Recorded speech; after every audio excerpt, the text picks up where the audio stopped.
ایک وقت تھا کہ ساری یونیورسٹی سبز اور سرخ ہوتی تھی. آج کل سب سوہیمینس بننے کی کوشش میں ہیں.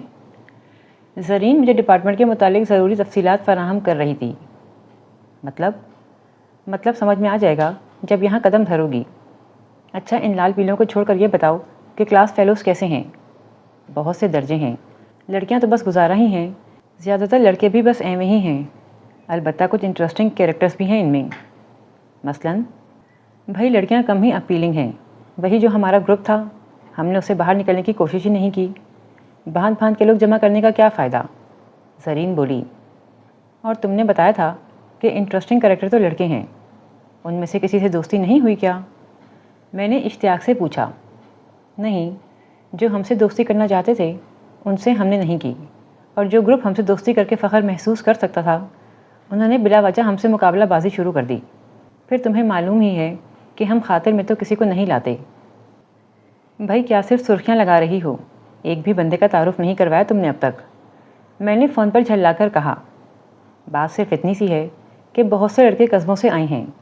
ایک سال سر جھکا کر گزارتے ہیں، بلکہ اس قدر سر جھکا لیتے ہیں کہ کپڑوں پر استری کرنا بھی بھول جاتے ہیں. لیکن فائنل ایئر میں تو پہنچ کر ان کی شان ہی بدل جاتی ہے.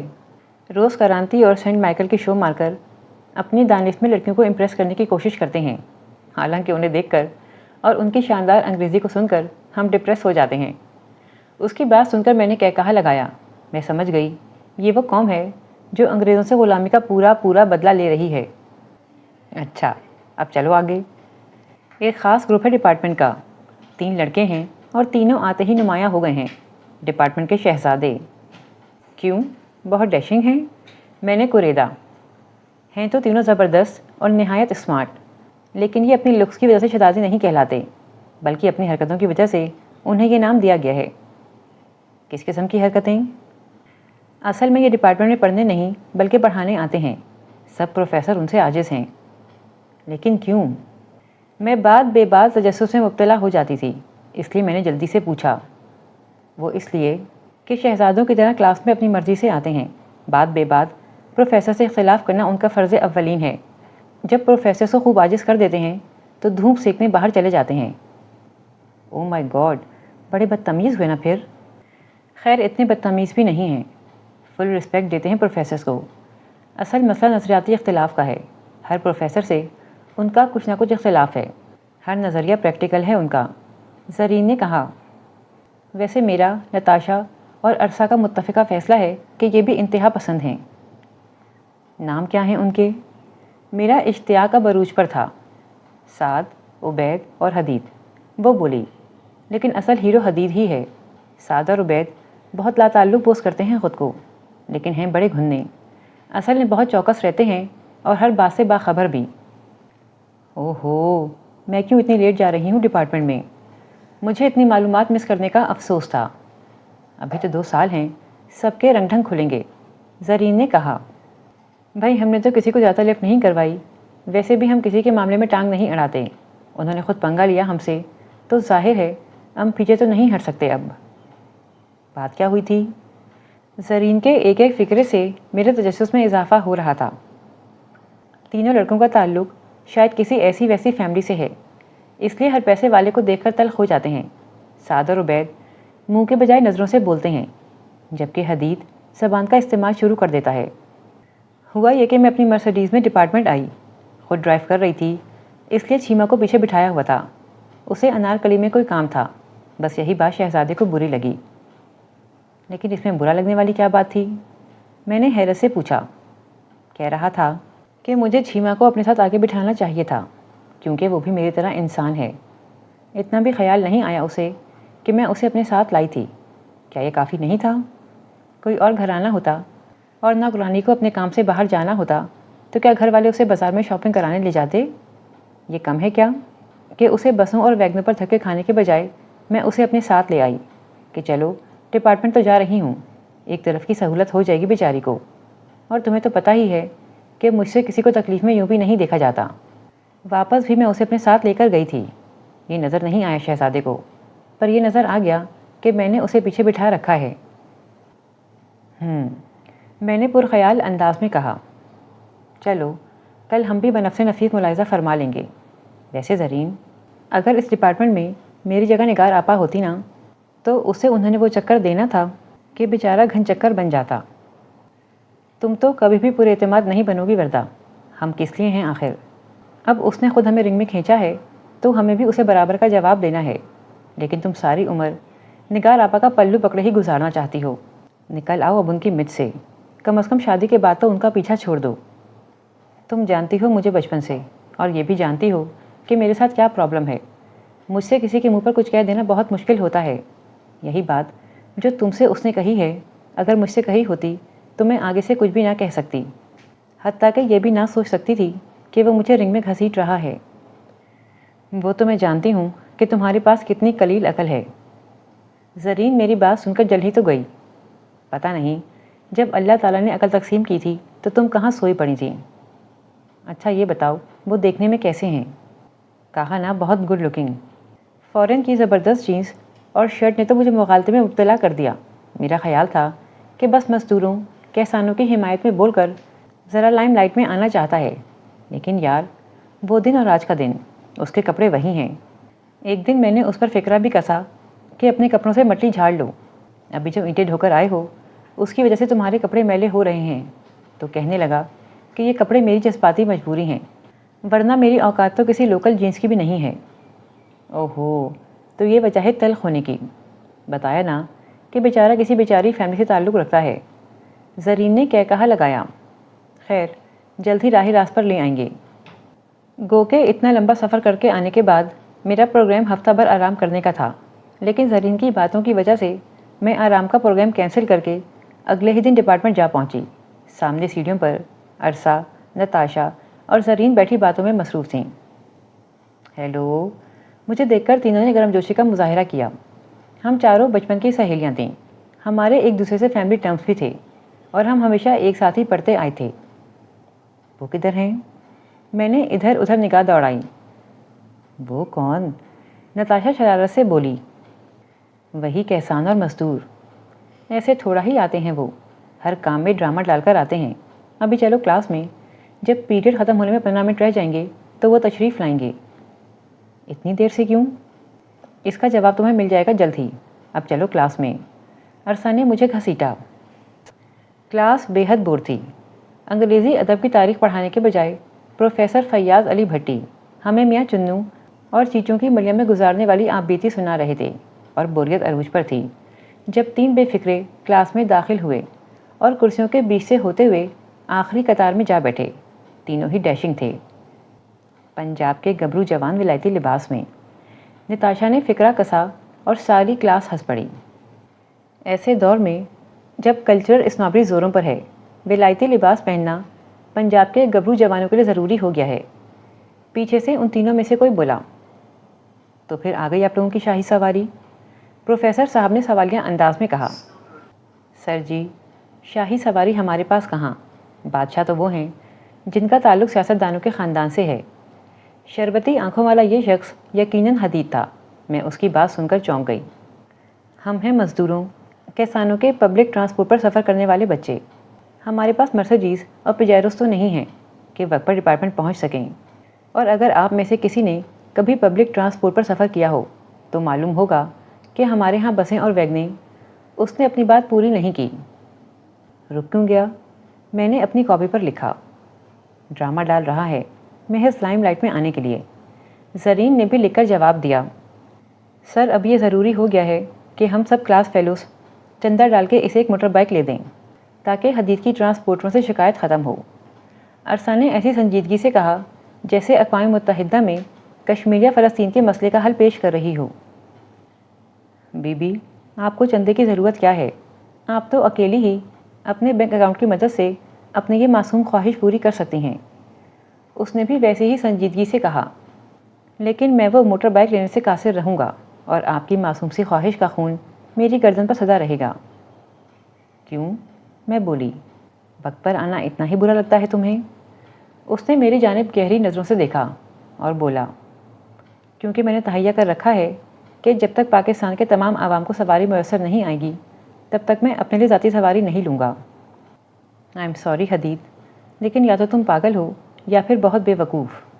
اب زرین بھی اس کی جانب متوجہ ہوئی۔ ملک کے تمام عوام کو سواری مہیا کرنا پریکٹیکل نہیں ہے، اور اگر ممکن ہو تب بھی اس میں کم از کم 200 سال ضرور لگ جائیں گے۔ اس نے بڑے اطمینان سے کہا، ویسے زرین، اگر تم چیما کو اپنے ساتھ بٹھا لو تو اس انقلاب میں 200 سال تو کیا 2 سال بھی نہیں لگیں گے۔ احمقوں کی جنت، عرصہ نے ناک بھوں چڑھائی۔ اب تک کی گفتگو میں پروفیسر فیاض علی بھٹی نے حصہ نہیں لیا تھا، اور ان کے انداز سے پتہ چلتا تھا کہ وہ اس کا ارادہ بھی نہیں رکھتے۔ یہ بات تم اس لیے کہہ رہے ہو کہ تم بذات خود ان تمام ذائقوں سے محروم ہو۔ تمہارے لیے انگور اس لیے کھٹے ہیں کہ تم ان تک پہنچ ہی نہیں سکتے۔ جس دن پہنچ گئے اس دن انگور تمہیں بھی میٹھے لگنے لگیں گے، اس دن انگور تمہیں بھی میٹھے لگنے لگیں گے۔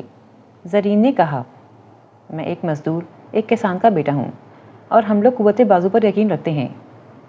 کاش دماغ پر بھی تھوڑا سا یقین رکھتے، میں نے کہا۔ جس دن سیاست میں آنا ہوا اس دن قوت بازو کو چھوڑ کر دماغ کو جھنجھوڑنے لگوں گا۔ اس نے میری جانب دیکھا، کیونکہ اب ہماری سیاست میں جوڑ توڑ ہی رہ گیا ہے۔ میں ایک مرتبہ پھر چونک گئی۔ کیا وہ مجھ پر طنز کر رہا تھا؟ میں سمجھ نہ سکی۔ کلاس ختم ہونے سے قبل ہی حدید اور اس کے منکر نکیر کمرے سے باہر چلے گئے۔ کامن روم میں چائے پیتے ہوئے ہم اپنے کلاس فیلوز کو ہی ڈسکس کرتے رہے۔ کیا بھانت بھانت کے لوگ جمع ہیں یہاں، میں نے تبصرے کا آغاز کیا۔ ابھی تو بہت کچھ بہتر ہو گیا ہے، یہاں تو وہ لوگ بھی ایم اے کرنے کے لیے آ گئے ہیں جن سے انگریزی تو چھوڑو اردو بھی ٹھیک سے نہیں بولی جاتی۔ عرصہ نے میری معلومات میں اضافہ کیا۔ حیرت ہے انہیں داخلہ کیسے مل گیا؟ مجھے نہیں مل رہا تھا تو میں نے سوچا کہ نہ جانے کون کون سے اسکالرز جمع ہوں گے یہاں۔ مجھے تو بہت مایوسی ہوئی ہے نمونوں کو دیکھ کر یہاں۔ ہیلو گرلز، پیچھے سے آواز آئی۔ میں نے مڑ کر دیکھا، حدید اپنے دوستوں سمیت موجود تھا۔ آؤ بیٹھو، زرین نے کہا۔ چائے پیو گے؟ نو، حدید نے بیٹھتے ہوئے کہا۔ چائے کی ضرورت نہیں، پینی ہوئی تو میں منگوا لوں گا۔ میری چائے میں کیا خرابی ہے؟ اس نے تیکھے لہجے میں پوچھا۔ چھوڑو اس بات کو، میں نے کچھ کہا تو مائنڈ کر جاؤ گی، اس لیے ایک چپ ہزار سکھ۔ وہ ہاتھ اٹھا کر بولا۔ زرین نے چائے کا کپ ہونٹوں سے لگا لیا۔ اپنی نئی فرینڈ سے تعارف نہیں کروایا تم لوگوں نے؟ حدید نے میری جانب دیکھتے ہوئے کہا۔ وہ میرے مقابل بیٹھا ہوا تھا۔ اس کی پرسنالٹی بہت شاندار تھی، رف ٹف شخص، اور 5 o'clock شیپ تو اس پر غضب ڈھا رہی تھی۔ رینالڈو کی جینس اور کیپری کی نیلی شرٹ میں ملبوس 6 فٹ لمبا حدید میری جانب دیکھ رہا تھا۔ یہ ہماری نئی نہیں، بہت پرانی فرینڈ ہے بچپن کی، نتاشا نے اسے بتایا۔ وردہ شاہ نام ہے اس کا۔ پچھلے دنوں بہن کی شادی کے بعد اس کے پاس امریکہ چلی گئی تھی، اس لیے یہاں نظر نہیں آئی۔ او آئی سی، اس نے کچھ سوچتے ہوئے کہا۔ وردہ شاہ، ملک کے مشہور و معروف سیاستدان شہباز علی شاہ کی صاحبزادی۔ اس نے یہ بات کچھ اس انداز میں کی کہ میں پاپا کے سیاسی کیریئر پر خواہ مخواہ شرمندہ ہو گئی۔ جی، میں انہی کی بیٹی ہوں، میں نے اسی قدر کہا۔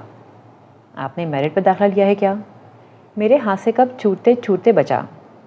داخلہ پاپا نے کروایا تھا، میں ان دنوں پاکستان میں نہیں تھی۔ ظاہر ہے میرٹ پر ہی ہوا ہے۔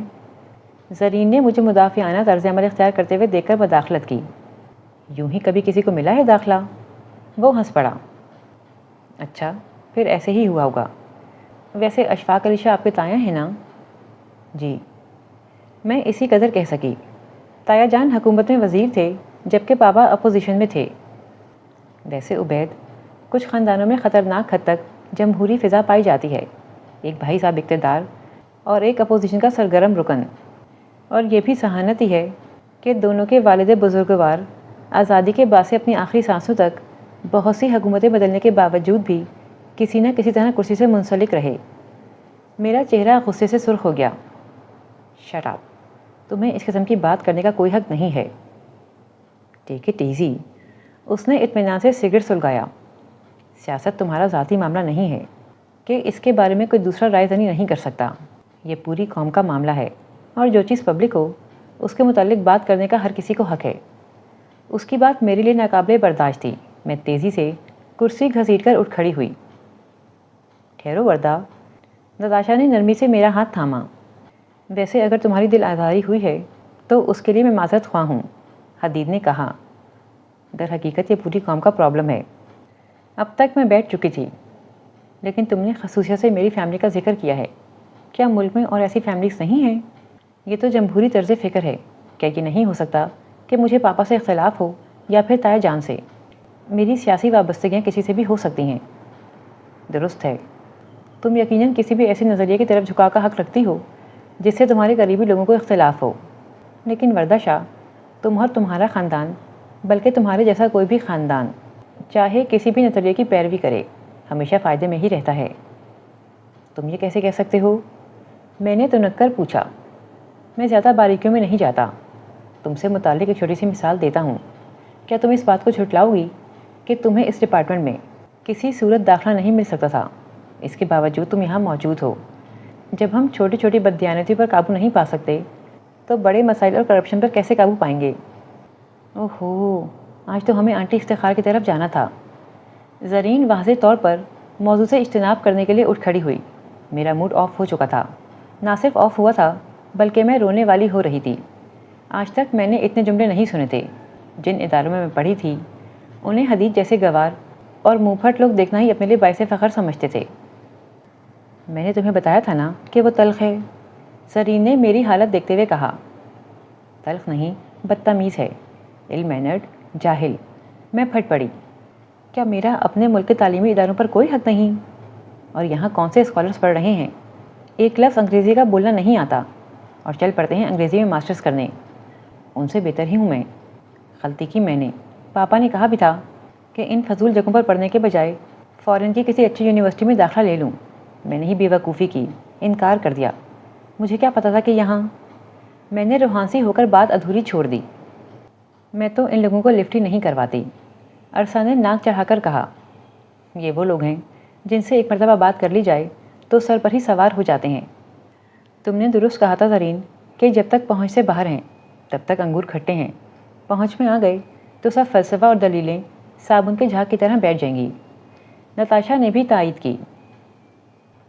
اگلے دن میرا ڈپارٹمنٹ جانے کا بالکل موڈ نہیں تھا. رہ رہ کر مجھے حدید کی تلخ باتیں یاد آ رہی تھیں. اگر نتاشا، عرصہ اور زرین کا ساتھ نہ ہوتا تو میں کبھی بھی وہاں کا دوبارہ رخ نہ کرتی. لیکن ایک تو بچپن کی سہیلیوں کا ساتھ تھا اور پھر میں نے بہت ضد کر کے یہاں داخلہ لیا تھا. ورنہ پاپا تو شروع سے ہی میرے یہاں تعلیم حاصل کرنے کے سخت خلاف تھے. لیکن میں ان کی اور ممی کے بغیر رہ نہیں سکتی تھی. اب اگر میں ڈپارٹمنٹ نہ جاتی تو خواہ سب کے سامنے شرمندہ ہونا پڑتا، جو میں کسی صورت نہیں چاہتی تھی. بہرحال پچھلی باتوں کو بھلانے کے لیے میں نے چند دن چھٹی کرنے کا فیصلہ کیا. ہماری بیٹی ڈپارٹمنٹ نہیں جا رہی آج کل؟ پاپا نے ناشتے کے دوران پوچھا. بس پاپا، سفر کی تھکن تھی اس لیے. کچھ دن آرام کرو. امریکہ سے آتے ساتھ اگلے ہی دن شوق کے مارے یونیورسٹی چلی گئی. ممی نے پیار سے کہا. منع بھی کیا تھا میں نے کہ پہلے سفر کی تھکن اتر لینے دو ورنہ بیمار پڑ جاؤ گی. نہیں ممی، بیمار نہیں ہوں، بس یوں ہی سر میں درد ہو گیا تھا. پڑھائی کا اتنا بوجھ نہ لیا کرو میری چندا. ممی نے رسان سے میرے بالوں میں ہاتھ پھیرا. ٹائم پاس کرنا ہے وہ کرو، تم تو ہر چیز کو سر پر سوار کر لیتی ہو. اچھا وردہ بیٹے، اب آپ آرام کریں، طبیعت زیادہ خراب نہ ہو جائے. پاپا مجھے ایک لمحے کی تکلیف میں نہیں دیکھ سکتے تھے، اس لیے میں نے انہیں پریشان کرنا مناسب نہ سمجھا اور اپنے کمرے میں چلی آئی اور ایک نئی فلم دیکھنے لگی. ابھی فلم انتہائی دلچسپ مرحلے میں داخل ہوئی تھی جب فون کی گھنٹی بجنے لگی. ہیلو، میں نے بیزاری سے کہا. مس وردہ شاہ سے بات کرنی تھی. میں نے حدید کی آواز پہچان لی. چند دن پہلے کی ہوئی اس کی تلخ اور ترش باتیں میرے ذہن میں گھومنے لگیں. میں حدید بول رہا ہوں. کچھ کسر باقی ہے کیا؟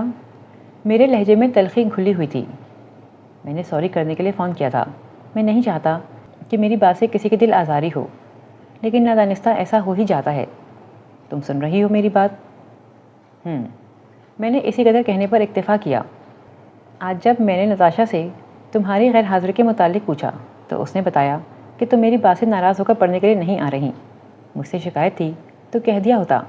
پڑھائی نے کیا کہا تھا تمہیں کہا ہوتا تاکہ رہی صحیح کسر بھی نکل جاتی. مجھے چھوٹی چھوٹی باتوں پر رونا آ جاتا تھا. اب بھی میری آنکھوں میں آنے والے آنسوؤں کا پتہ میری آواز اور میرا لہجہ دے رہا تھا. او مائی گاڈ وردہ، تم نے اتنا زیادہ مائنڈ کیا. اگر مجھے علم ہوتا کہ تم اتنی نازک مزاج ہو تو میں ایسی بات کرنے کے بجائے تم سے کوئی اچھی بات کرتا. وہ بولا. لیکن کیا کیا جائے، بعض اوقات نہ چاہتے ہوئے بھی زہر پینا پڑتا ہے. تم نے دنیا کو اپنے ڈرائنگ روم کی کھڑکی سے دیکھا ہے، اس لیے اتنی سی تلخی بھی نہیں سہار سکیں۔ بہرحال میں ایک بار پھر تم سے سوری کرتا ہوں۔ نہیں حدید، سوری کی ضرورت نہیں، میں ویسے ہی نرم دل تھی۔ اس کی بات سن کر ایک دم پسیج گئی۔ اصل میں نے سفر کی تھکن کی وجہ سے چھٹی کی تھی۔ امریکہ والے سفر کی وجہ سے؟ ہاں، اسی کی وجہ سے۔ گھوڑے پر سوار ہو کر آئی تھی کہ تھک گئیں؟ وہ ایک مرتبہ پھر پرانی ڈگر پر آ گیا تھا۔ پلیز حدید، میں روحانسی ہو گئی۔ مائنڈ نہ کرنا، یوں ہی کہہ دیا تھا۔ اب کوشش کروں گا کہ تمہارے ساتھ کوئی تلخ بات نہ کروں، اور سیاست پر تو میں کچھ نہیں بولوں گا۔ اس کے لہجے میں شرارت محسوس کر کے میں بھی مسکرا دی۔ سیاست کی بات تمہاری وجہ سے چھوڑتا ہوں، لیکن وردہ وہ میرا ایک مشن ہے جسے میں کبھی نہیں چھوڑ سکتا۔ ہمیں معاشرتی ناہمواریوں کو کم کرنا ہوگا۔ اگر اس پوائنٹ آف ویو سے میں تلخ ہو جاؤں تو اسے میری عادت سمجھ کر بھول جانا۔ نہیں حدید، ایسی کوئی بات نہیں، میں تمہاری فیلنگز کو سمجھتی ہوں۔ میں نے ہمدردی سے کہا، محرومی انسان کو ایسے ہی تلخ بنا دیتی ہے۔ ویسے ہی اگر تمہارا مشن ہے تو میں سب کڑوی باتیں بھول جاؤں گی، لیکن تم جو کام کر رہے ہو نا حدید، وہ ہے بہت مشکل۔ شاید تم اپنی تمام زندگی لگا دو تب بھی اس میں کامیاب نہیں ہو سکو گے۔ دعا نہیں دے سکتی تو کم از کم بد دعا بھی مت دو۔ ارے نہیں، آئی ایم سوری اگر تم نے میری بات کو مائنڈ کیا۔ میری تمام پرخلوص دعائیں تمہارے ساتھ ہیں۔ اچھا، اب پوئٹری کی کلاس ہونے لگی ہے، اس لیے خدا حافظ۔ بائے۔ میں نے بھی فون رکھ دیا۔ حدید کے بارے میں میری رائے مکمل بدل چکی تھی۔ اس کی باتوں کی وجہ سے میں اسے قابل نفرت سمجھ رہی تھی، لیکن وہ بیچارہ تو قابل ہمدردی تھا، جو ایک ایسے سراب کے پیچھے دوڑ رہا تھا جس میں اذیت کے سوا کچھ بھی نہیں تھا، محض دھوکہ، فریب اور لا حاصل دکھ۔ اگلے دن میں وقت پر ہی ڈپارٹمنٹ پہنچ گئی۔ ہسٹری کی کلاس ہونے والی تھی، اس لیے ہم کلاس روم میں ہی جا بیٹھے۔ زرین کوئی زیادہ ہی پرجوش دکھائی دے رہی تھی۔ چھوٹتے ہی بولی، وہ پرنس بہت فکر مند تھا تمہارے لیے۔ ہاں، اس نے مجھے سوری کر لیا تھا۔ ویسے ہم لوگ اسے جتنا برا سمجھتے ہیں وہ اتنا برا ہے نہیں۔ ڈیئر فرینڈس، یہ لڑکی کیا کہہ رہی ہے؟ عرصہ نے آنکھیں پٹ پٹائیں۔ کھوج لگانا پڑے گا کہ پرنس 182 کے متعلق ہماری فرینڈ کی رائے کیوں تبدیل ہو گئی۔ نتاشا نے بھی مصنوعی تشویش ظاہر کی۔ تم لوگ تو بال کی کھال اتارنے لگتے ہو۔ بات اتنی سی ہے کہ اس نے کل مجھ سے فون پر سوری کیا اور یہ بھی کہا کہ وہ آئندہ میری موجودگی میں اختلافی پہلوؤں پر بحث کرنے سے اجتناب کرے گا۔ بس یہ بات تھی۔ ہم سے تو اس نے کبھی ایسا نہیں کہا، تم سے کیوں کہا آخر؟ زرین ابھی تک مطمئن نہیں تھی۔ کوئی خاص بات تو ہوگی۔ خاص بات کچھ نہیں ہے، تم لوگ پتہ نہیں اس بیچارے کے پیچھے ہاتھ دھو کر کیوں پڑ گئی ہو۔ میں نے اپنے ساتھ ساتھ اس کا بھی دفاع کیا، اپنے بچاؤ کے لیے یہ ضروری تھا۔ ایک بات بتا دوں وردہ، یہ شخص ہمدردی کے قابل نہیں ہے۔ اس کا کام صرف یہ ہے کہ جگہ جگہ تک باتیں کر کے اپنی محرومیوں کے اشتہار لگاتا پھرے، چاہے تم سے وعدہ کر لے، لیکن اس بات سے وہ باز نہیں آئے گا۔ یہ لکھ کے رکھ لو تم۔ زرین نے مجھے سمجھانے کی کوشش کی۔ نہیں زرین، ایسا نہیں ہے۔ وہ معاشرتی ناانصافیاں ختم کرنا چاہتا ہے۔ یقیناً اس سلسلے میں اس کے کچھ تجربات ہوں گے۔ کیا تجربات ہوں گے؟ یہی کہ ماں بیمار ہے، باپ معذور ہے، جوان بہنیں ہیں شادی کے قابل۔ یہی فضولیات اس کے تجربات ہوں گے۔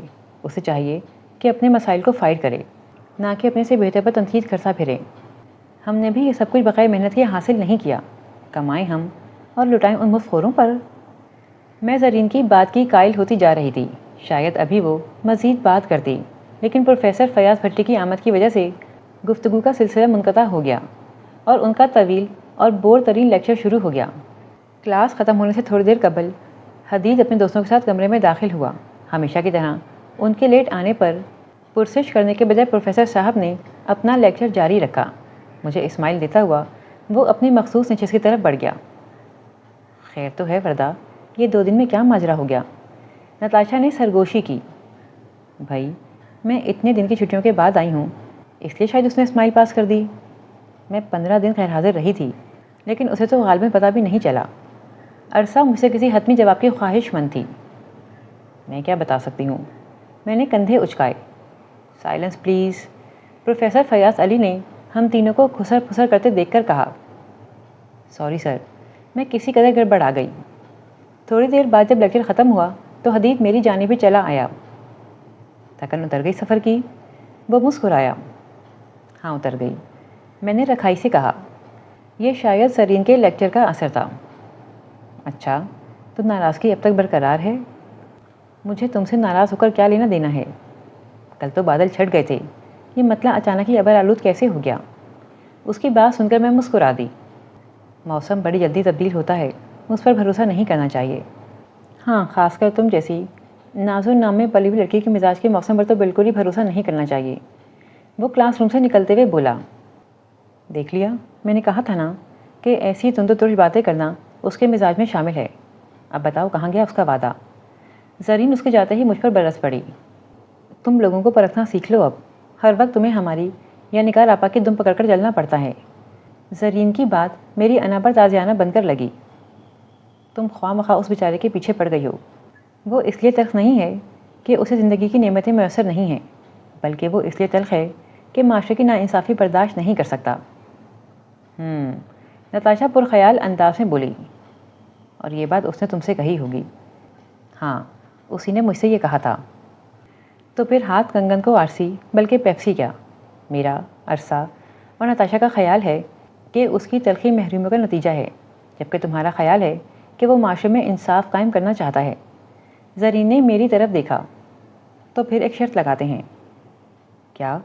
میں کچھ نہ سمجھ سکی۔ میں نے محسوس کیا ہے کہ وہ تم میں دلچسپی لے رہا ہے، حالانکہ تم مجھ سے شاید بمشکل 2 مرتبہ ملی ہو، ورنہ بہت تلخ باتیں کہنے کے باوجود اس نے آج تک ہم سے سوری نہیں کیا، جبکہ اتنے علم مینر شخص نے تمہیں نہایت گرم جوشی سے اسمائل بھی دی۔ میں سمجھ نہیں رہی تمہاری بات، میں نے بے چارگی سے کہا۔ مجھے یہ بتاؤ کہ تم اسے کس بنیاد پر سچا سمجھ رہی ہو؟ اس نے میری بات کو یکسر نظر انداز کر دیا۔ اس کا لہجہ اس کی صداقت کی گواہی دیتا ہے۔ اور پھر زرین، تمہارے پاس بھی تو اسے غلط سمجھنے کی کوئی ٹھوس وجہ نہیں ہے۔ اوکے، ہم نے مفروضے قائم کیے ہیں، ہم ان مفروضوں پر شرط لگائیں گے۔ میں کہتی ہوں کہ وہ معاشرتی انصاف کا طلبگار نہیں ہے، بلکہ محروم ہے۔ اور شرط جیتنے کے لیے تم اپنی بات کیسے ثابت کرو گی؟ اسے میں نہیں، تم ثابت کرو گی، وہ بولی۔ میرا مطلب ہے اپنا پوائنٹ آف ویو تم ثابت کرو گی۔ مگر کیسے؟ اب تک تمہاری ہر بات میری سمجھ سے بالاتر ہے۔ میں نے کہا نا کہ وہ تم میں دلچسپی لے رہا ہے، بس تمہارا کام یہ ہوگا کہ تم تھوڑا تھوڑا ڈرامہ ڈالو ساری سچویشن میں۔ اگر تو وہ اس لیے انگوروں کو کھٹا کہہ رہا ہے کہ وہ اس کی پہنچ سے دور ہیں، تو یقیناً جب انگور اس کی پہنچ میں ہوں گے تو اسے میٹھے لگنے لگیں گے۔ اگر ایسا ہوا تو میں جیت جاؤں گی، اور اگر اس کے برعکس ہوا تو تم، یعنی تم یہ چاہتی ہو کہ میں اس کے ساتھ فلرٹ کروں؟ میں نے گھبرا کر پوچھا۔ اگر تمہیں یہ لفظ پسند نہیں تو کچھ اور کہہ لو، اس نے بے نیازی سے کہا۔ یہ محض شرط ہے۔ قصہ صرف اتنا ہے کہ کیا وہ دل سے معاشرتی انصاف کی بات کرتا ہے یا اس کا فلسفہ صرف کلاس روم اور ڈرائنگ روم کی حد تک ہے؟ کیا کوئی اور طریقہ نہیں ہو سکتا جاننے کا؟ میں نے بے چارگی سے پوچھا۔ اگر کوئی اس سے بہتر طریقہ تمہارے ذہن میں آ جائے تو اس پر عمل کر لو۔ تمہیں تو بس یہ ثابت کرنا ہے کہ وہ اپنے دعوے میں سچا ہے، اور یہ بھی کہ تم انسانوں کو پرکھنے کی صلاحیت رکھتی ہو۔ نتاشا بولی۔ اب تمہیں ہماری یا نگار آپا کے دم پکڑ کر چلنے کی ضرورت نہیں۔ شکر ہے، اس بور جگہ میں تھوڑی سی تفریح تو ہوگی اس بہانے۔ عرصہ نے خوش ہو کر آنکھیں میچیں۔ اب چلو کامن روم میں ذرا چائے وائے پی آئیں۔ لیکن ایک فیصلہ تو کر لو، عرصہ بولی۔ وہ کیا؟ نتاشا نے پوچھا۔ وہ یہ کہ شرط کس چیز پر لگے گی؟ ہاں، یہ تو بہت اہم ہے۔ زرین نے سر ہلایا۔ بہت آسان سی بات ہے، نتاشا نے سر ہلایا۔ جو ہارا وہ گوگو میں ڈنر دے گا سب کو۔ گڈ، عرصہ اور زرین نے سر ہلایا۔ اور مجھے ثابت کتنے عرصے میں کرنا ہوگا؟ میں نے پوچھا۔ بھائی ہمیں 2 سال یہاں پڑھنا ہے، تمہارے پاس کھلا وقت ہے، اس دوران کسی بھی وقت تم یہ ثابت کر سکتی ہو، زرین نے کہا۔ منظور ہے۔ میں نے یہ شرط حدید کے لیے نہیں، اپنے لیے قبول کی تھی۔ بہت ہو گیا تھا، اب میں کسی صورت یہ برداشت نہیں کر سکتی تھی کہ کوئی مجھے نگار آپا اور فرینڈ کی دم پکڑنے کا تانا دے۔ مجھے حدید کی شخصیت اور دعووں سے کوئی دلچسپی نہیں تھی۔ اس شرط کو قبول کرنے کی وجہ صرف یہ تھی کہ اس میں نتاشا نے میری ذات کو بھی گھسیٹ لیا تھا۔ پھر بہت سے دن میں نے یوں ہی سوچنے میں صرف کر دیے کہ زرین کے بتائے ہوئے طریقے کے علاوہ بھی کوئی طریقہ ہو سکتا ہے یا نہیں، لیکن مجھے کوئی اور طریقہ سوجھ ہی نہیں رہا تھا۔ ویسے بھی میں نے آج سے پہلے ایسے کسی چیلنج کا سامنا نہیں کیا تھا۔ اگر کہیں مشکل پیش آ جاتی تھی تو نگار آپا فوراً ہی اس کا حل بھی پیش کر دیتی تھیں، ورنہ عرصہ، نتاشا اور زرین مجھے مشکل سے نجات دلا دیتیں۔ لیکن اس مرتبہ میں بالکل اکیلی تھی۔ نتاشا کہہ چکی تھی کہ مجھے اس سلسلے میں کسی سے مدد نہیں لینی اور سب کچھ خود ہی کرنا ہے۔ نگار آپا سے فون پر بڑی احتیاط سے بات کی، لیکن شاید زرین انہیں پہلے ہی خبر کر چکی تھی، اس لیے انہوں نے بڑے اطمینان سے کہہ دیا کہ اب مجھے اپنے مسائل خود ہی حل کرنے ہوں گے۔ بالآخر میں اس نتیجے پر پہنچی کہ کسی بھی شخص کی شخصیت کو سمجھنے کے لیے اس کے قریب جانا ضروری ہوتا ہے، اور میں حدیث سے قریب ہوئے بغیر کچھ بھی ثابت نہیں کر سکوں گی۔ ظاہر ہے اس کی شخصیت کا اصل روپ تو اسی وقت سامنے آ سکتا تھا جب میٹھے انگوروں کے خوشے اس کے ہاتھ پر دھرے ہوں۔ سو میں نے زرین کی بتائی ہوئی تجویز پر عمل کرنے کا فیصلہ کر لیا۔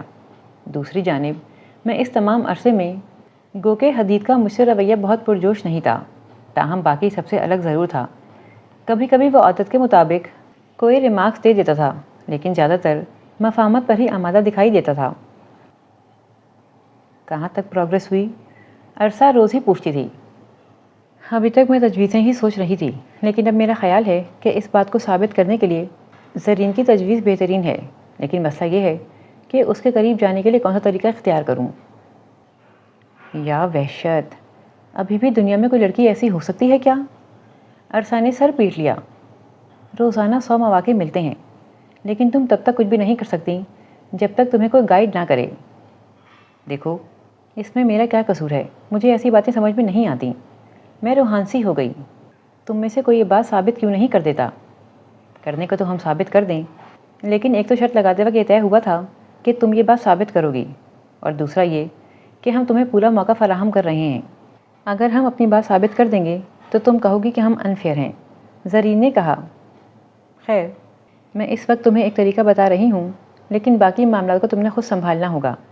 نتاشا بولی۔ کون سا طریقہ؟ میں اس کے قریب ہو گئی۔ وہ اپنی باتوں سے باز تو نہیں آ سکتا، اس لیے اب اگر وہ کوئی ایسی بات کرے تو بجائے غصہ کرنے یا درگزر کرنے کے یوں پوز کرنا جیسے تمہیں اس کی بات نے افسردہ کیا ہے۔ میں شرطیہ کہہ سکتی ہوں کہ وہ تم سے پہلے کی طرح سوری کرے گا، بس اس سے اگلا مرحلہ تمہیں خود نپٹانا ہوگا۔ مطلب؟ میں اب بھی ہمنک بنی کھڑی تھی۔ کوڑ مغز! عرصہ نے دانت پیسے۔ تمہارے لیے سب سے آسان بات یہی ہے کہ تم آج ہی ہمیں ڈنر دے دو۔ میں اتنی گئی گزری بھی نہیں ہوں، اب کر لوں گی سب کچھ خود ہی۔ مجھے خود پر غصہ آ رہا تھا۔ آخر میں نگار آپا اور اپنی فرینڈس کی طرح بول کیوں نہیں تھی؟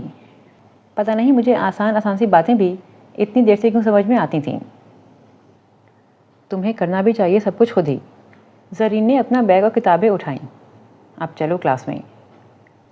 کلاس میں پڑھائی خاک بھی نہیں ہو سکی۔ سارا وقت دل ہی دل میں پین بناتے اور رد کرتے گزرا۔ مجھے ہر حالت میں اس چیلنج کا بھرپور انداز میں سامنا کرنا تھا، اور اس بات کو غلط ثابت کرنا تھا کہ مجھے ہر وقت کسی گائیڈ لائن کی ضرورت رہتی ہے۔ کلاس کے اختتام تک بھی میں کوئی واضح لائے عمل مرتب نہیں کر سکی۔ اتنی بیزار کیوں بیٹھی ہو؟ نتاشا نے مجھے بغور دیکھا۔ کچھ نہیں، بیزاری میری آواز سے بھی نمایاں تھی۔ اچھا، اس سے پہلے کہ میڈم نصرتی کلاس شروع ہو جائے، کیوں نہ ایک ایک چھلی سے لطف اندوز ہوا جائے؟ زرین نے تجویز پیش کی۔ نہ صرف اچھی بلکہ لذیذ تجویز ہے۔ عرصہ اٹھ کھڑی ہوئی۔ چلو جلدی کرو، کہیں کلاس سے لیٹ نہ ہو جائیں۔ ہم چاروں کیمپس کے گیٹ پر کھڑے چھلی والے سے چھلیاں اور کھٹا لے کر لان میں بیٹھ گئے۔ ہم میں سے کسی کو بھی زیادہ مرچیں کھانے کی عادت نہیں تھی، اور چھلی کا مزہ تھا زوردار مسالے سے۔ دوسری طرف گھڑی کے مطابق کلاس شروع ہونے والی تھی۔ جلدی جلدی چھلی کھا کر سوسو کرتے ہم ڈپارٹمنٹ کی طرف بھاگے۔ پوری کوشش کے باوجود ہم کلاس سے لیٹ ہو چکے تھے۔ پیراڈائز لاس پڑھاتے ہوئے میڈم اچانک ہی ہماری جانب متوجہ ہوئیں۔ آج آپ لوگ کلاس میں لیٹ کیوں آئے؟ زیادہ مرچیں کھا لینے سے ہم ویسے ہی بے حال ہوئے پڑے تھے۔ اس سے قبل کہ کوئی جواب دیتے پچھلی نشستوں سے حدید کی آواز آئی۔ میڈم فوراً چینج۔ انہوں نے اپنے مینیو میں تبدیلی کر کے آج چائنیز لنچ کے بجائے چھلیاں تناول کی ہیں۔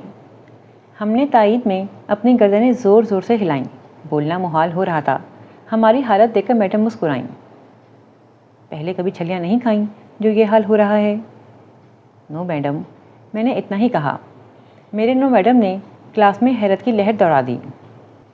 اسٹانشنگ، میڈم نے کہا۔ اس میں حیرت کی کوئی بات نہیں ہے میڈم۔ اب حدید پھر گویا ہوا۔ میں نے کہا نا کہ یہ لنچ انہوں نے محض رومانس کی خاطر کیا ہے، جسٹ فار انجوائمنٹ۔ ان کا ڈنر مینال میں ہوگا، اس لیے اس وقت پھلی کھا لینا صرف تھرل ہے یا محض رومانس؟ رومانس اور تھرل یہاں کہاں سے آیا؟ عرصہ اپنے مخصوص انداز میں ناک چڑھا کر بولی، دیکھو، اگر عام اور غریب لوگوں کی طرح تمہیں روز لنچ اور ڈنر میں جھلیاں کھانی پڑیں تو تم لوگ کھانے کے وقت بھی شاید انہیں نہ دیکھو۔ ایک دن عام لوگوں کی طرح کچھ کھا لینا تمہارا رومانس، نہیں تو اور کیا ہے۔ تم نے اسے اس لیے انجوائے کیا کہ تمہارا اگلا کھانا ہوٹل میں ہوگا یا گھر میں بہترین ہوگا۔ حدید کی بات سن کر احساس توہین سے میرا وجود تپنے لگا۔ درست کہا تھا زرین نے کہ یہ شخص اپنا رویہ نہیں بدل سکتا۔ ابھی وہ نہ جانے اور کیا کہتا کہ میں اپنا بیگ اور کتابیں اٹھا کر کلاس روم سے باہر نکل گئی۔ لائبریری کی طرف جانے والی سیڑھیوں پر نہ جانے کتنی دیر میں خالی ذہنی کی کیفیت میں بیٹھی رہی۔ آج تک کسی نے ہمارے ساتھ اس انداز میں گفتگو نہیں کی تھی۔ میں سب کچھ بھول جانا چاہتی تھی، لیکن اتنی زیادہ انسلٹ کو بھول جانا کیسے ممکن تھا؟ نہ جانے ایسے بیٹھے کتنی دیر گزری تھی کہ حدید کی آواز نے مجھے چونکا دیا۔ وردہ، میں نے سر اٹھا کر اسے دیکھا۔ وہ اپنی تمام تر وجاہت کے ساتھ میرے سامنے کھڑا تھا۔ ایک لمحے کو میری نگاہیں اس کے سراپے میں الجھ کر رہ گئیں۔ یونانی دیوتاؤں کا سا حسن، 6 فٹ قد، 5 o'clock شیپ، وہ کسی بھی لڑکی کا آئیڈیل ہو سکتا تھا، لیکن دوسرے ہی لمحے میری نگاہوں میں اس کا کچھ دیر قبل کا رویہ کسی فلم کی طرح چل پڑا۔ توہین کے احساس سے میرا چہرہ سرخ ہو گیا اور آنکھوں میں خود بخود ہی آنسو آ گئے۔ میں ایک جھٹکے سے سیڑھیوں سے اٹھ کھڑی ہوئی اور لائبریری کی طرف چلنے لگی۔ وردہ، اس نے میرے سامنے آ کر میرا راستہ روک لیا۔ مزید کچھ کہنا ہو تو وہ بھی کہہ کر اپنے دل کی تسلی کر لو۔ میں نے اپنے ہونٹ کاٹے۔ میں سوچ بھی نہیں سکتا تھا کہ تم اتنی سی بات کا برا مان جاؤ گی، اور پھر تمہیں نے تو کہا تھا کہ معاشرتی ناہمواری کو ختم کرنا اگر میرا مشن ہے تو تم سب کڑوی باتیں بھول جاؤ گی۔ اس کے لہجے میں بے حد نرمی تھی۔ لیکن حدید، تم نے سب کے سامنے میری اور میری فرینڈ سے کتنی انسلٹ کی۔ روکنے کے باوجود آنسو میری آنکھوں میں نہ رک سکے۔ مجھ سے آج تک کسی نے یوں نہیں کہا، لیکن تم، مائی گاڈ وردہ، مجھے خیال بھی نہیں تھا کہ تم۔ اس نے اپنی بات ادھوری چھوڑ دی اور جیب سے رومال نکال کر میرے ہاتھ میں تھما دیا۔ پلیز رو مت، I am really sorry, extremely sorry. اسے شرمندہ دیکھ کر میں نے خود کو ملامت کرنا شروع کر دیا۔ خواہ مخواہ میں نے اس بیچارے کو تنگ کیا، حالانکہ اس کا مقصد ہماری توہین کرنا ہرگز نہیں تھا۔ اٹس آل رائٹ، میں نے آہستگی سے کہا۔ آؤ، ایک کپ چائے کا پیتے ہیں۔ ہم دونوں کامن روم میں آ بیٹھے۔ کلاس ابھی ختم نہیں ہوئی تھی اور حدید اٹھایا تھا، شاید اسی لیے کمرے میں کوئی موجود نہیں تھا۔ حدید، میں نے چائے میں چمچ ہلاتے ہوئے کہا۔ میرے ہاتھ واقعی اچھا موقع لگا تھا جس سے مجھے فائدہ اٹھانا تھا۔ حدید، تم اپنے آپ کو ضائع کر رہے ہو، میں نے کہا۔ کیا ملے گا تمہیں معاشرے کو ٹھیک کر کے؟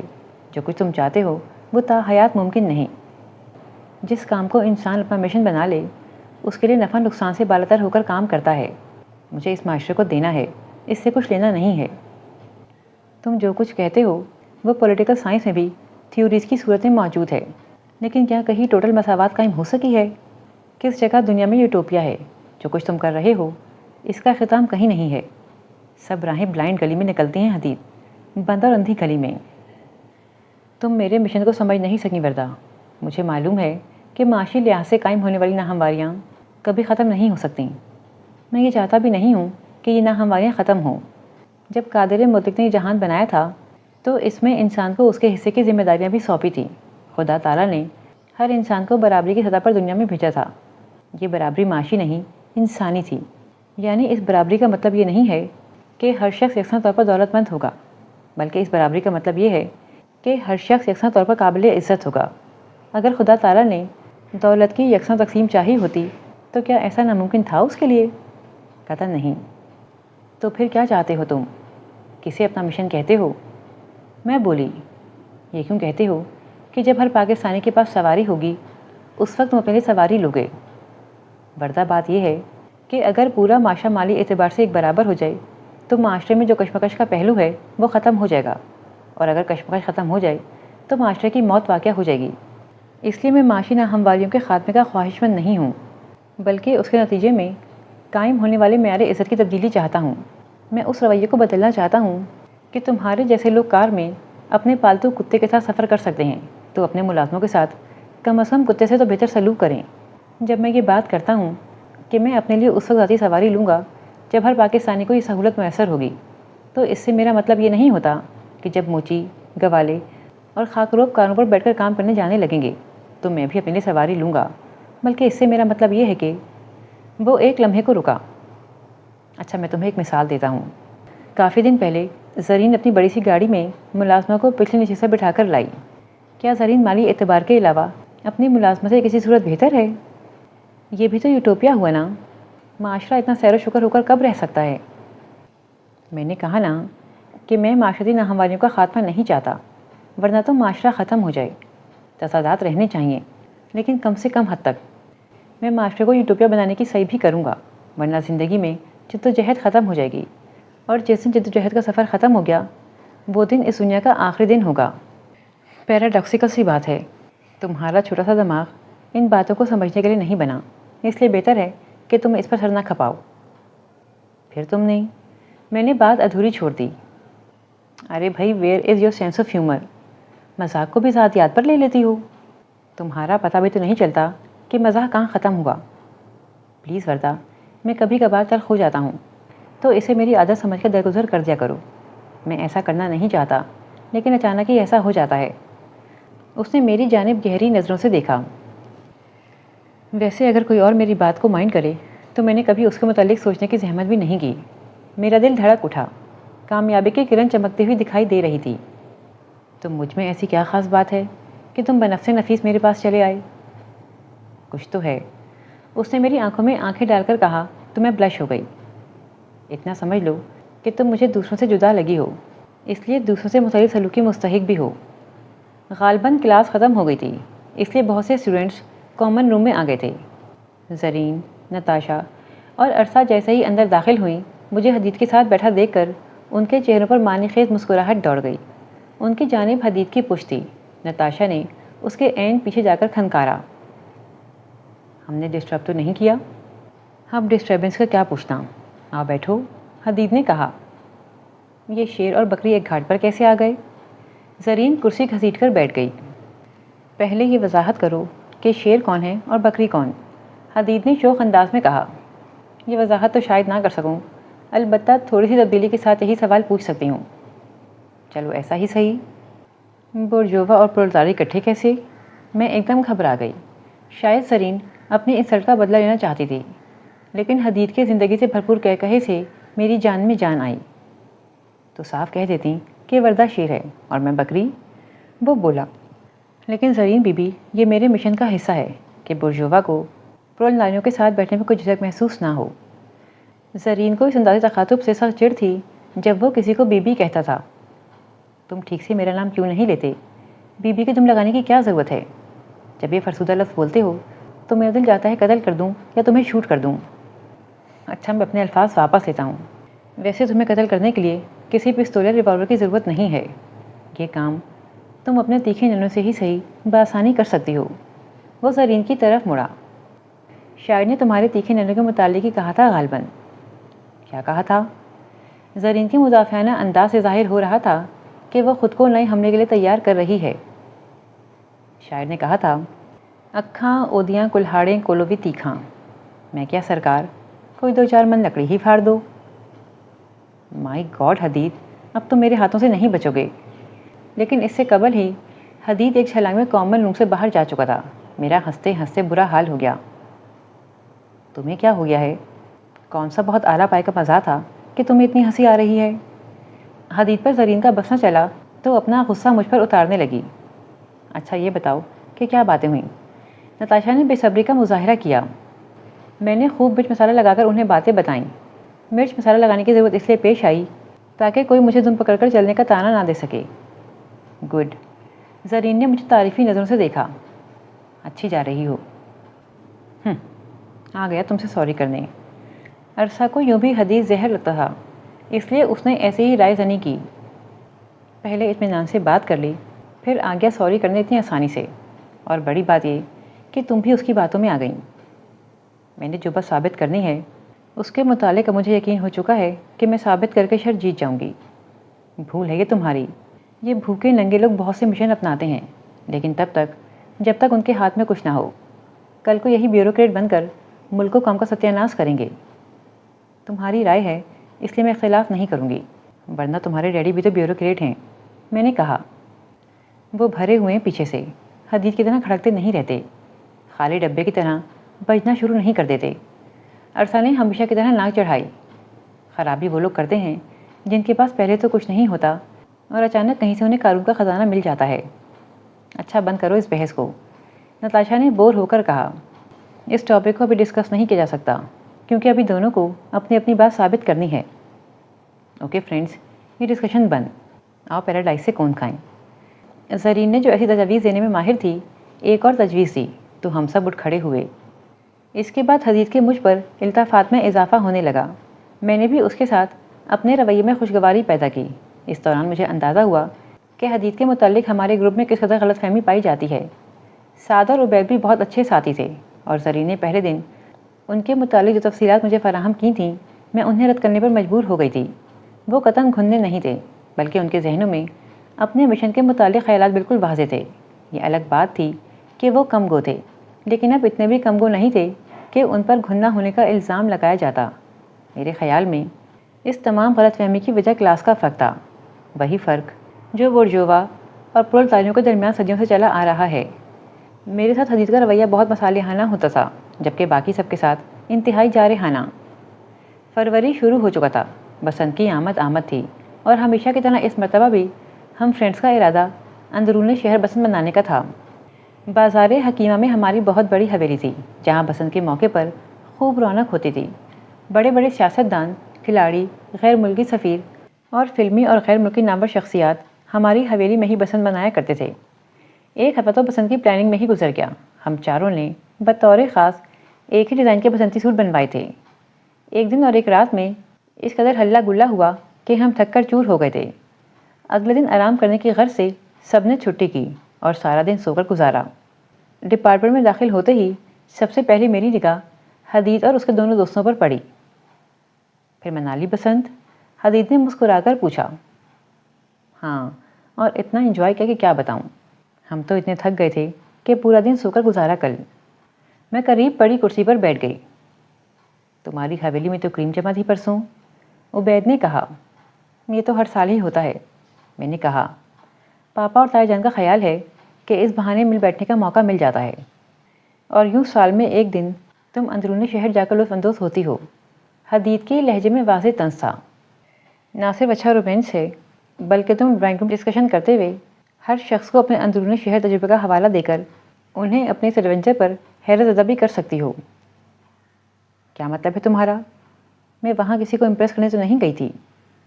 میں یہ نہیں کہہ رہا کہ تم کسی کو امپریس کرنے وہاں گئی تھی، میں تو یہ کہہ رہا ہوں کہ تم صرف رومانس اور ایڈونچر کرنے کے لیے وہاں گئی تھی۔ سال کے 364 دن گلبرگ 3 میں گزار کر 365واں دن اندرون شہر بازار حکیمہ میں گزارنے کا مطلب ایڈونچر نہیں تو اور کیا ہے؟ حدید کہہ رہا تھا، میرے جذبات کی پرواہ کیے بغیر، محض اس لیے کہ پنجابی کلچر سے اپنی محبت کو ثابت کرو۔ یوں بھی آج کل کلچرل اسنوبری کا ہی فیشن ہے۔ حدید، پہلے تم ایسی باتیں کرتے ہو اور بعد میں سوری کرنے لگتے ہو۔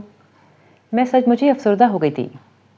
تمہیں خیال نہیں آتا کہ تمہاری باتیں کسی کو تکلیف دے سکتی ہیں؟ کیا میں تھوڑی سی تفریح نہیں کر سکتی؟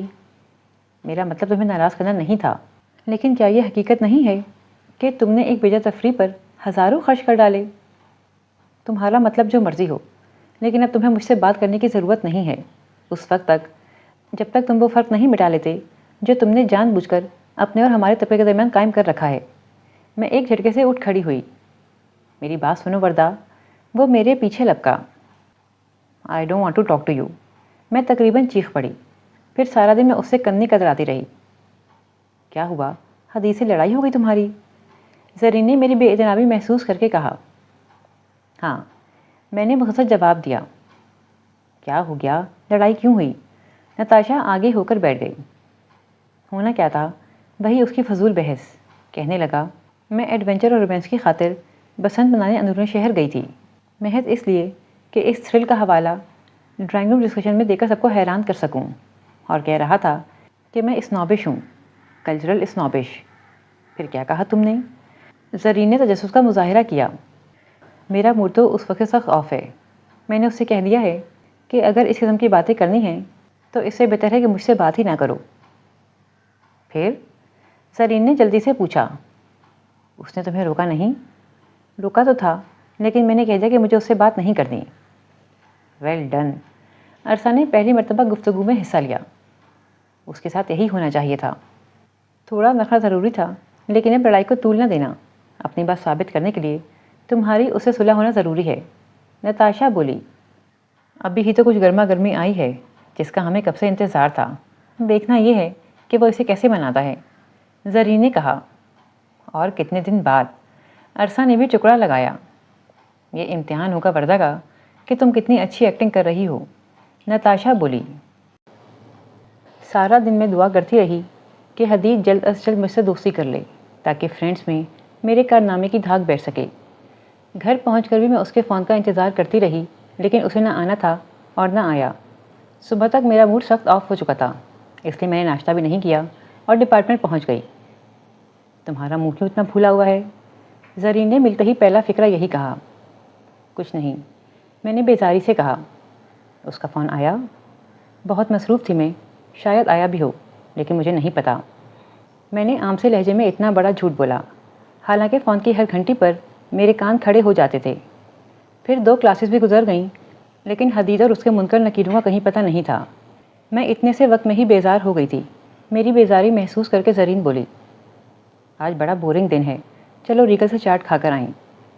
ابھی ہم پجیروں میں بیٹھے بھی نہیں تھے کہ پیچھے سے آواز آئی، وردہ اگر ناگوار نہ گزرے تو یہ قبول کر لو۔ میں نے مڑ کر دیکھا۔ حدید کے ہاتھوں میں بے حد خوبصورت پھولوں کا بڑا سا گلدستہ تھا۔ پھول اس قدر خوبصورت تھے کہ ایک لمحے کو میری نگاہیں ان پر اٹک کر رہ گئیں۔ عرصہ نے مجھے یوں ایک ٹک اس طرف دیکھتے پایا تو وہ ہلکا سا کھنکاری۔ یہ اشارہ تھا اس بات کا کہ مجھے اب تھوڑے سے نخرے دکھانے چاہیے۔ میں نے کل تم سے کہا تھا کہ مجھ سے بات کرنے کی ضرورت نہیں ہے۔ آج کے دن بات زبان سے نہیں، پھولوں سے کی جاتی ہے، اور پھولوں کی زبان دوستی کی زبان ہوتی ہے۔ فروری کی 14 ہے آج، یعنی ویلنٹائن ڈے۔ مجھے ایک دم یاد آیا کہ آج تو واقعی ویلنٹائن ڈے ہے۔ اوہ تھینک یو۔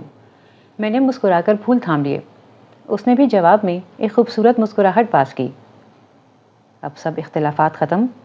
وہ بولا۔ میں تو ختم کر دوں لیکن تمہارے لیے مشکل ہے۔ چلو یہ کہہ لیتے ہیں کہ اگلی لڑائی تک سب اختلافات ختم۔ وہ ہنسا۔ ویسے ابھی کہاں جا رہے ہو تم لوگ؟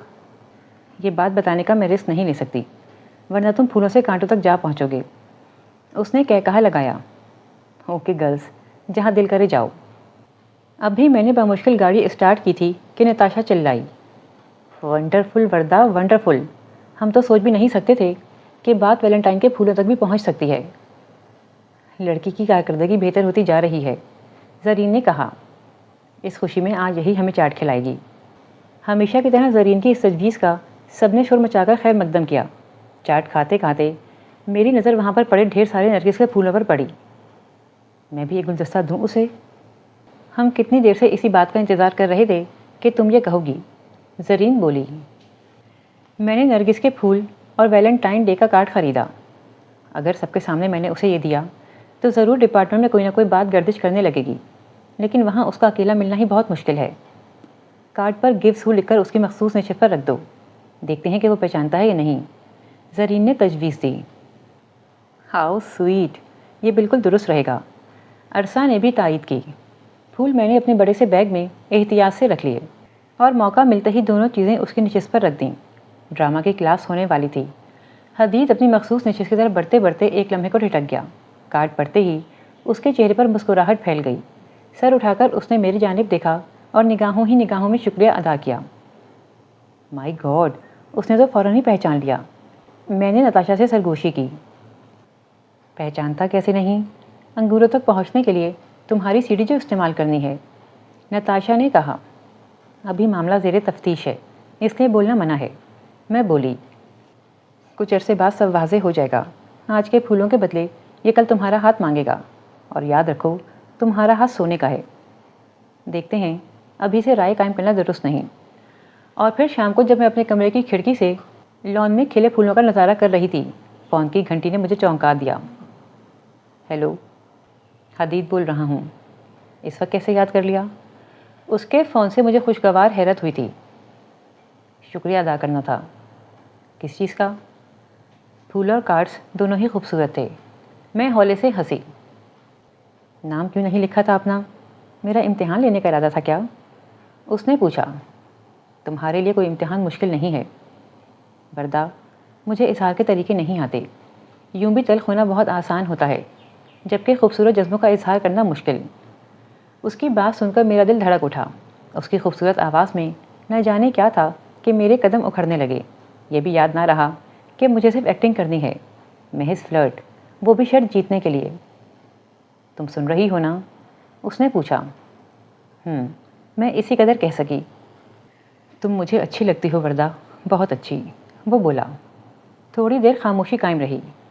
میں نے بہت کوشش کی کہ اپنے نظریاتی اختلافات کی وجہ سے تم سے دور ہو جاؤں، لیکن کیا کروں، بہت مشکل ہے یہ کرنا۔ تم سے زیادہ دن دور نہیں رہا جا سکتا اور تم سے قریب میں خود نہیں آنا چاہتا۔ میں موم کی طرح آہستہ آہستہ پگھل رہی تھی۔ تم کیوں ایسی باتیں کرتے ہو حدید؟ تمہاری باتیں سن کر میرا دل چاہتا ہے کہ میں بھی کسی عام سے گھرانے میں پیدا ہوئی ہوتی، تاکہ کلاس کا یہ فرق ہمارے درمیان کبھی حائل نہ ہوتا، لیکن اس پر میرا اختیار ہی کب ہے؟ تم اپنے آپ کو تبدیل کر لو، سارے فرق خود ہی مٹ جائیں گے۔ کر سکتی ہو ایسا؟ تمہارے لیے کچھ بھی کر سکتی ہوں، میں نے آہستگی سے کہہ کر ریسیور رکھ دیا اور سوچنے لگی کہ یہ گفتگو فرینڈس کو بتاؤں گی تو ان کا رد عمل کیا ہوگا۔ ابھی سوچ ہی رہی تھی کہ تینوں ہنستی بولتی کمرے میں داخل ہوئیں۔ کن خیالوں میں گم تھیں؟ عرصہ نے میری آنکھوں کے سامنے ہاتھ لہرایا۔ تم ہی لوگوں کے خیالوں میں گم تھی، میں مسکرائی۔ اسے کہتے ہیں تھنک آف دا۔ میں نے جان کر بات پوری نہ کی۔ لڑکی تیز ہوتی جا رہی ہے، اس کا کچھ علاج کرو، زرین نے کہا۔ تم لوگ اچانک کیسے؟ میرا موڈ لانگ ڈرائیو کا تھا۔ چلتے چلتے نتاشا کی طرف پہنچ گئی۔ وہاں پروگرام بنا کہ زرین کو لے کر تمہاری طرف چلنا چاہیے، کافی پینے کے لیے۔ روز روز ایسے اچھے پروگرام نہیں بنا سکتے تم لوگ، کبھی تم بھی باہر نکلا کرو، ہمیں ہی تمہیں گھسیٹنا پڑتا ہے۔ اگر میں باہر نکل گئی ہوتی تو آج کی کال مس ہو جاتی۔ میں نے تھوڑا سا واہیات قسم کا سسپینس ڈالا۔ کس کی کال تھی؟ نتاشا نے آنکھیں گھمائیں۔ گیس کرو۔ حدید کی؟ زرین نے بغور مجھے دیکھا۔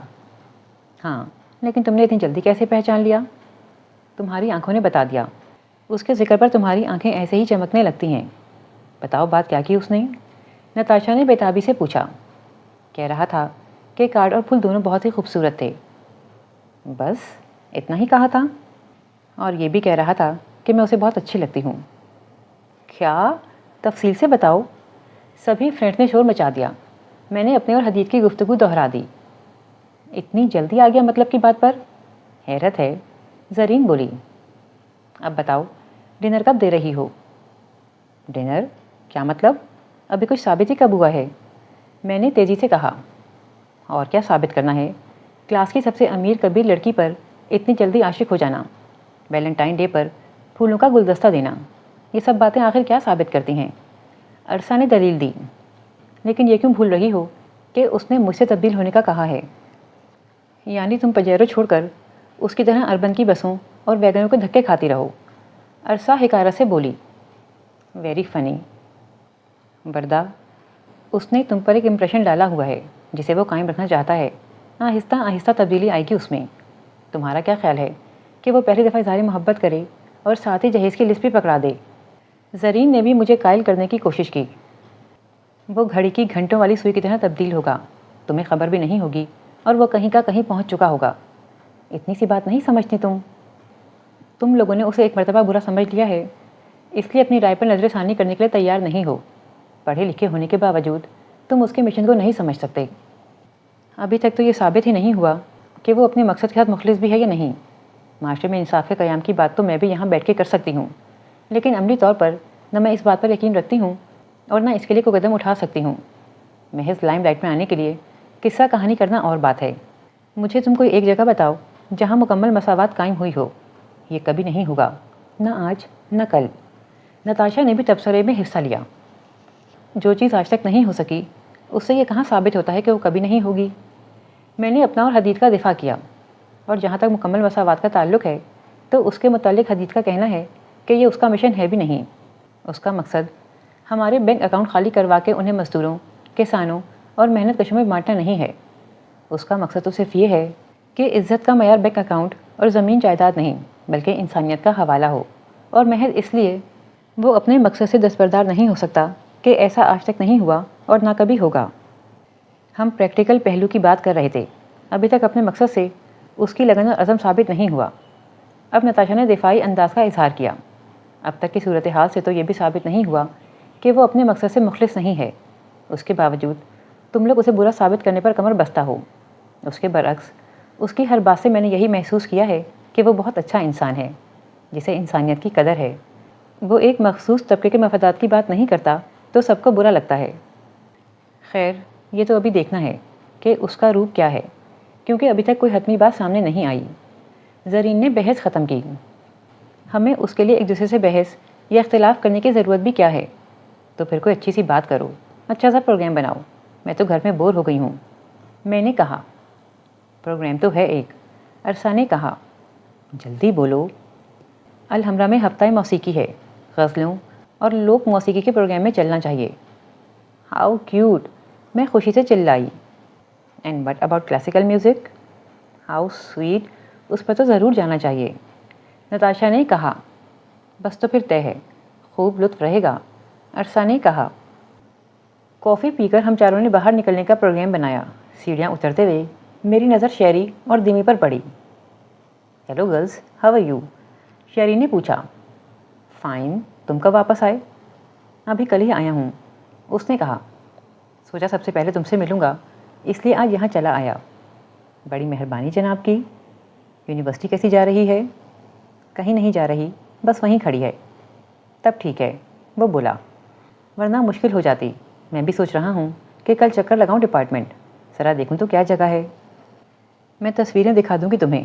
جتنا وقت تم یونیورسٹی میں ضائع کرو گے اس سے بہتر ہے کہ اپنا پرانا مشغلہ یعنی آوارہ گردی شروع کر دو پھر سے۔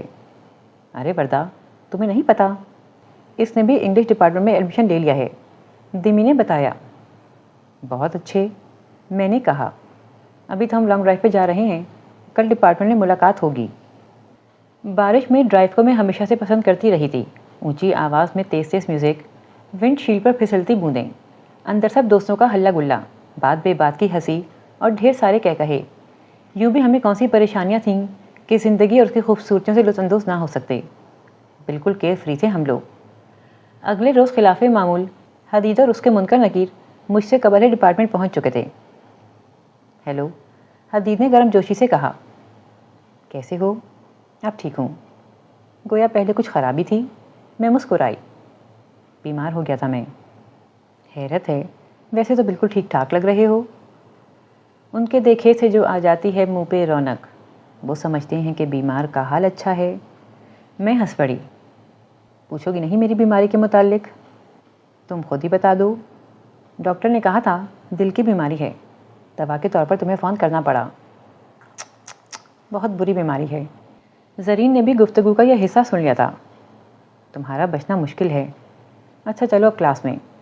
میں نے زرین کا ہاتھ پکڑ کر اسے تقریباً گھسیٹ لیا۔ میں نہیں چاہتی تھی کہ حدید کو ایسی بات کہے جو اس سے متعلق ایک نئی بحث کا نقطۂ آغاز بن جائے۔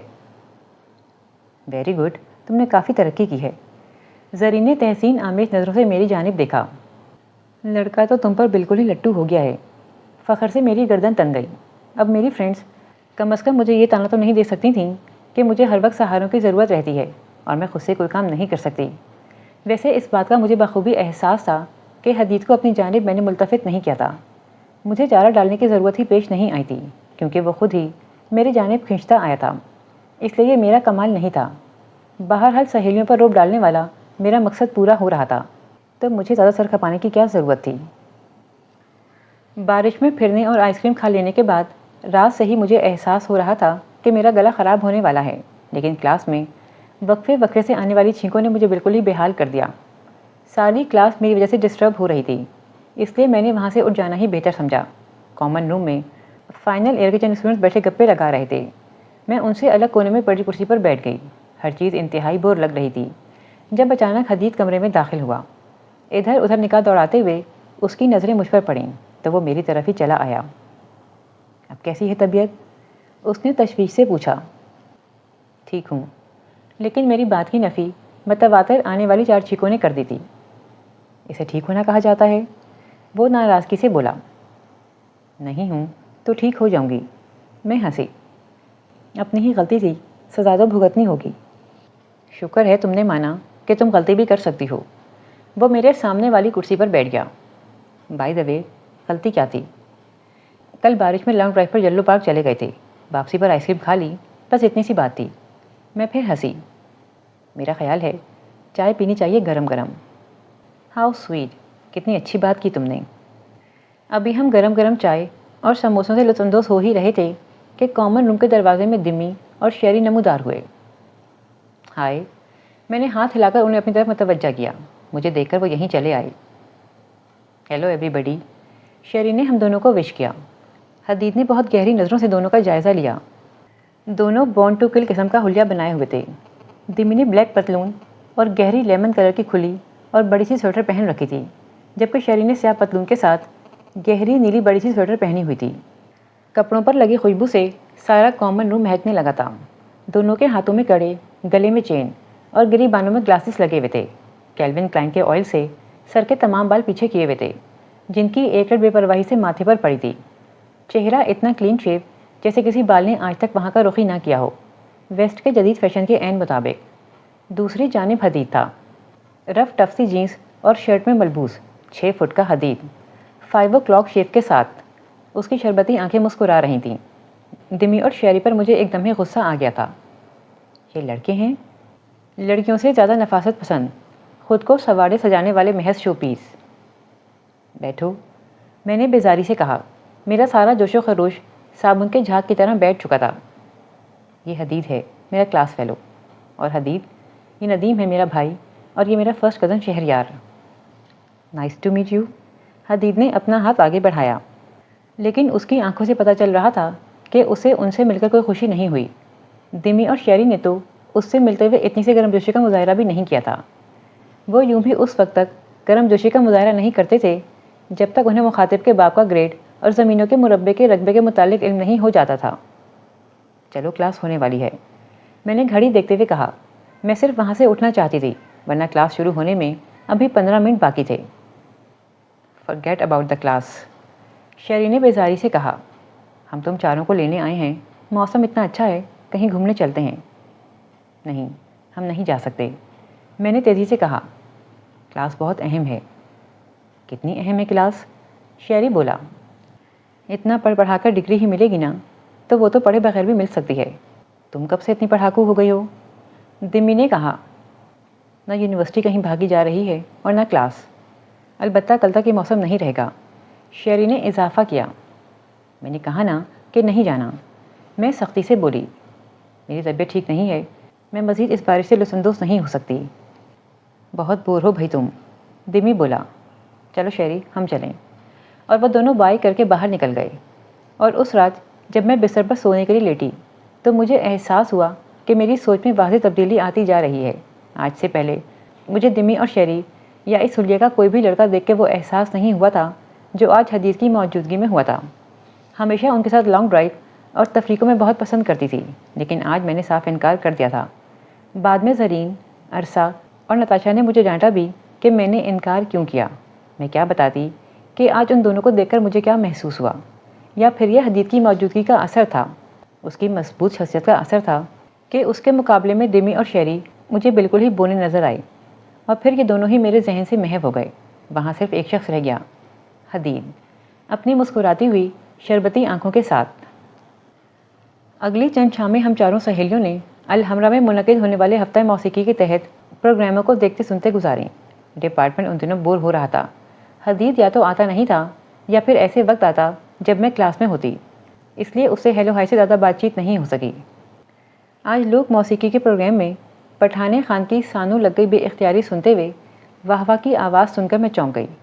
آواز پچھلی نشستوں سے آئی تھی اور حدید کے علاوہ کسی کی نہیں تھی۔ میں نے غیر محسوس انداز میں اس کی طرف دیکھا۔ وہ اپنے دونوں دوستوں کے ساتھ بہت محویت سے اسے سن رہا تھا۔ نتاشا، میں نے قریب بیٹھی نتاشا کا بازو ہلا کر سرگوشی کی۔ وہ کافی سننے میں محو تھی۔ نتاشا، ہم سے پچھلی سیٹ پر حدید اور ساتھ بیٹھے ہیں۔ کیا؟ حدید؟ وہ یہاں کیسے؟ کیا مطلب کیسے؟ جیسے ہم یہاں ہیں ویسے ہی وہ بھی ہے۔ میں اس کے بچوں کے سوال پر جھنجھلا گئی۔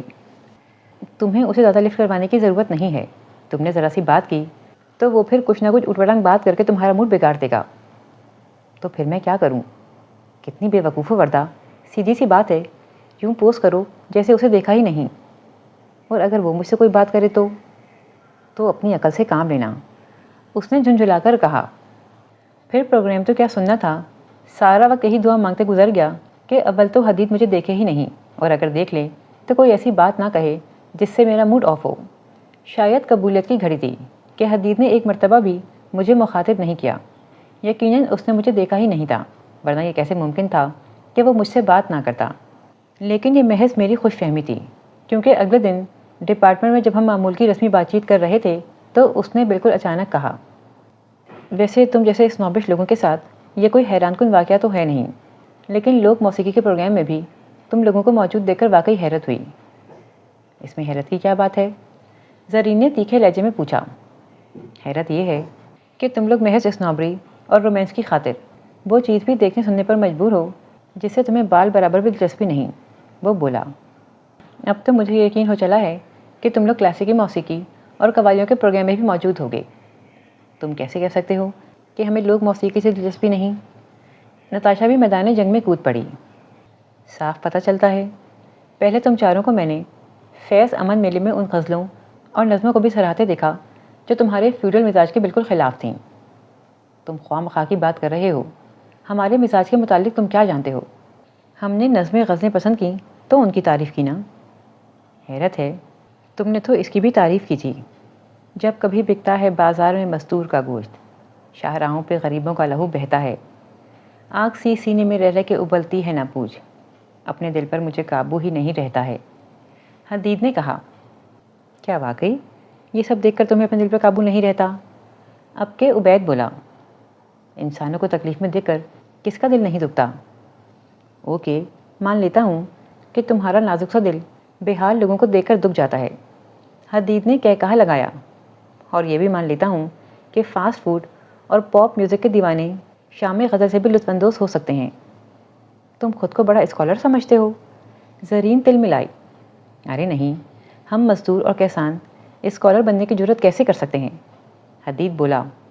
اور اگر ہم اسکالر بن جائیں تو تم لوگوں کی کھیتیاں ویران ہو جائیں اور چمنیوں سے دھواں نکلنا بند ہو جائے.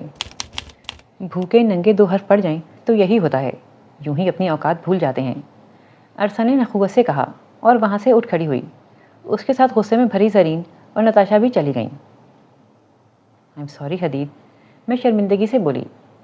عرصہ نے صرف غصے میں کہا ہے، ورنہ اس کا مطلب یہ نہیں تھا. اچھی لڑکی، تم کیوں شرمندہ ہوتی ہو؟ اب سمجھ میں آیا کہ میں حیرت کا اظہار کیوں کر رہا تھا. حدید بولا. حدید، یہ نا انصافی کیوں ہوتی ہے؟ دنیا اتنی انفیئر کیوں ہے؟ مجھے افسوس ہے وردہ، تم میری وجہ سے کانٹوں پر اتر رہی ہو.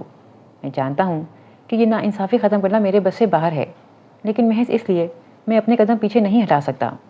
ہاں، تم ابھی دور نہیں آئی ہو، بہتر ہوگا یہیں سے واپس پلٹ جاؤ. میں جب ایک مرتبہ قدم بڑھا دوں تو پیچھے نہیں ہٹاتی، میں نے پرعزم لہجے میں کہا. اب میں تمہارے ساتھ قدم بہ قدم چلوں گی. اس کے چہرے پر مسکراہٹ پھیل گئی. جہاں تک ساتھ دے سکو دینا، جہاں مزید دینا مشکل لگے وہیں سے الگ ہو جانا. اس میٹیریل دنیا اور اپنے پیاروں کے ساتھ تعلق ختم کر دینا تو میرے بس میں نہیں ہے، لیکن ہر تکلیف کو برداشت کرنے کا مجھ میں حوصلہ ہے. میں تمہارے ساتھ چل سکتی ہوں اور چلوں گی.